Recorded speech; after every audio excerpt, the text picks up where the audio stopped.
Don't be terribly selective, particular, say, I should think of this and not of that. Just watch whatever is happening. Now then, to make this somewhat easier, to have the mind free from discursive verbal thinking, sound or chanted sound is extremely useful. If you, for example, simply listen to the gong,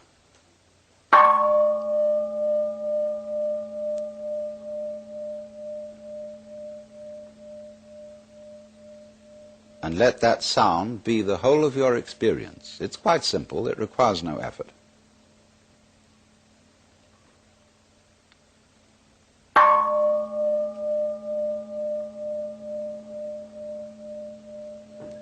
And then along with that, especially if you don't have a gong, we can use what are called in the Sanskrit language mantra. Mantra are chanted sounds which are used not so much for their meaning as for the simple tone. And they go along with that easy kind of slow breath. One of the basic mantras is, of course, the sound Om. That sound is used because if you spell it out, A-U-M, it runs from the back of your throat to your lips, and therefore it contains the whole range of the voice. And for that reason, it represents the total energy of the universe. This word is called the pranava, the name for the ultimate reality, for the which, than which there is no whicher. And so, in this way then, if you chant it,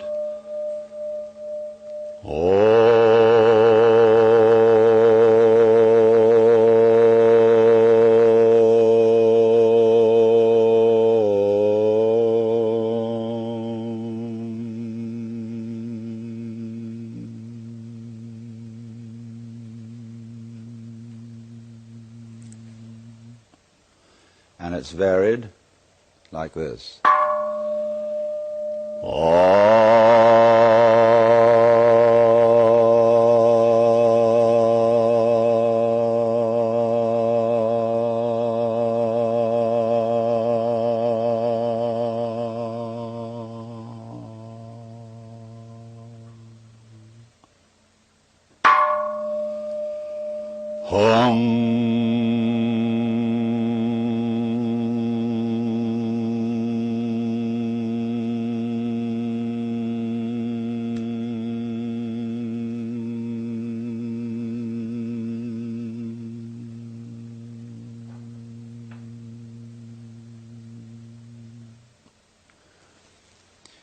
And you can keep that up for quite a long time, and eventually you will find, as you go on chanting, that the words of the chant will simply have become pure sound. And you won't be thinking about it. You won't have any images about the sound going on in your mind. You will simply become completely absorbed in sound, and therefore you will find yourself living in an eternal now in which there is no past and there is no future and there is no thing called difference between what you are as knower and what you are as the known, between yourself and the world of nature outside you. It all becomes one doing, one happening. Now, in addition to those slow-moving chants, you may find it, according to your temperament, easier to do a fast-moving one. These have a sort of rhythm to them that is absorbing. Say, a chant that many of you have heard that goes Hare Krishna, Krishna Krishna, Hare Hare, Hare Krishna, Krishna Krishna, Hare Hare, Hare Rama, Rama Rama, Hare Hare, Hare Krishna, Krishna Krishna, Hare Hare, Hare Rama, Rama Rama, Hare Hare. And it doesn't matter what it means. Actually, Krishna and Rama are the names of Hindu divinities. But that's not the point. The point is just to get with that thing that is running. Hare Krishna, Krishna Krishna, Hare Hare, and so on. And if you're a Christian or a Jew and you feel more inclined to use a meditation word that is more congenial to you, you can use, say, Alleluia, Alleluia,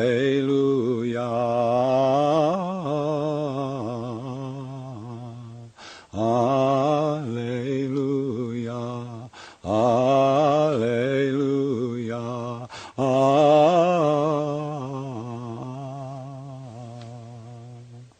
Or if you're a Mohammedan, you can use the Allah, the name of God. They have a way of doing it, you know, which gets very exciting. It goes, Allah, Allah, Allah, Allah, Allah, Allah, Allah, Allah, Allah, Allah, Allah, Allah, Allah,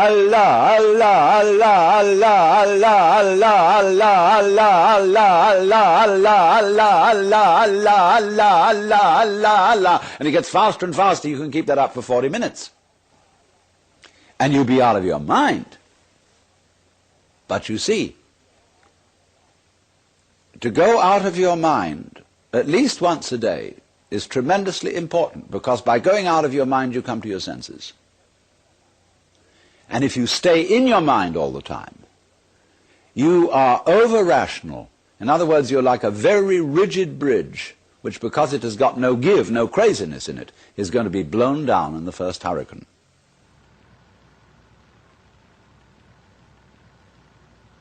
Just as you've been letting vibrations in the air play with your ears, let your lungs breathe as they will. Don't as yet attempt any breathing exercise. Don't force anything. Simply allow breathing.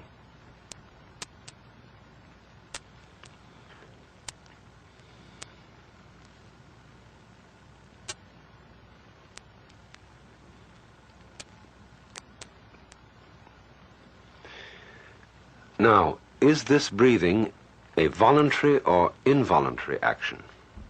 Or both? Or neither?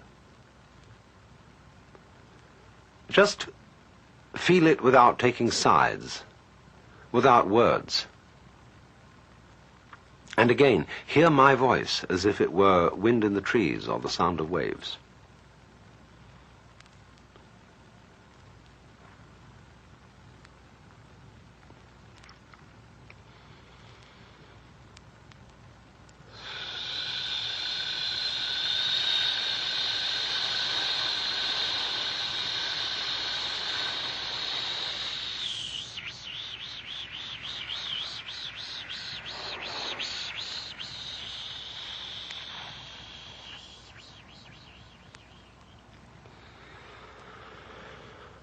Most of us are short of breath.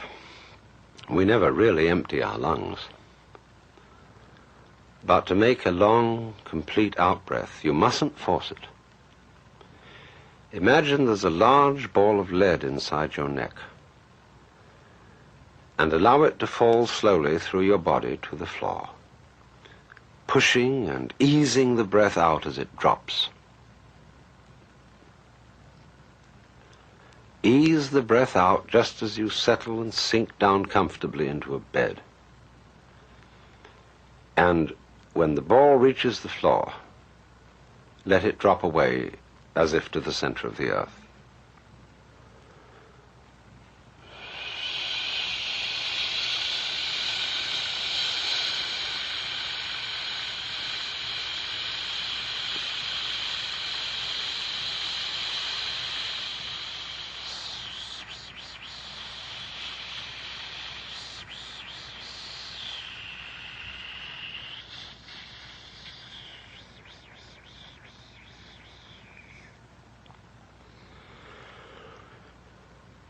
Then let the breath come back in as a reflex without pulling it.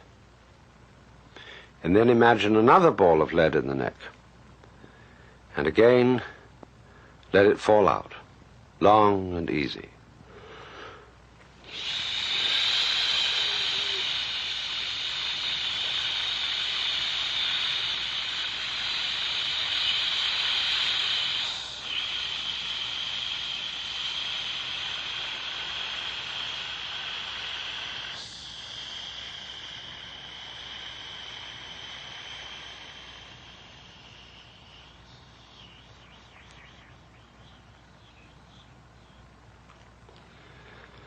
And once again.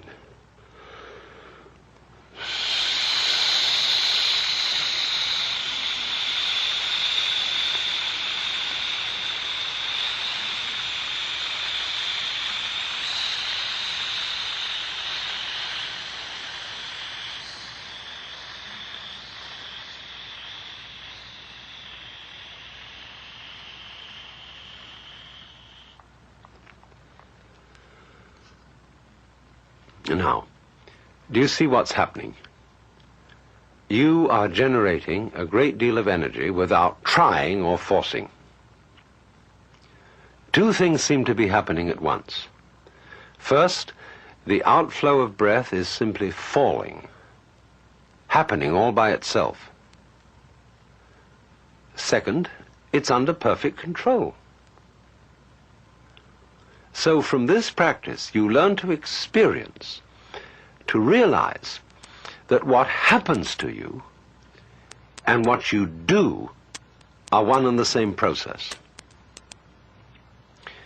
There is no real separation between one thing called you and another quite different thing called the universe. When you stop talking and naming, they're quite obviously one. So again, let breath fall easily out.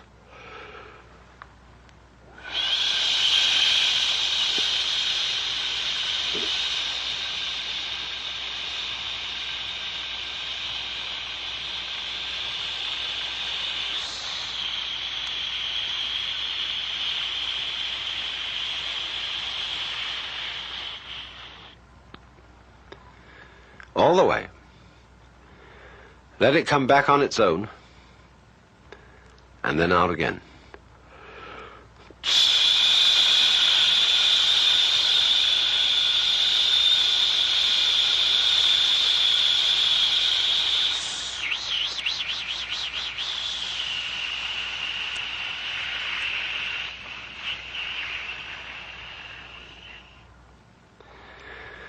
And now let's put the sound ah on the next outflow.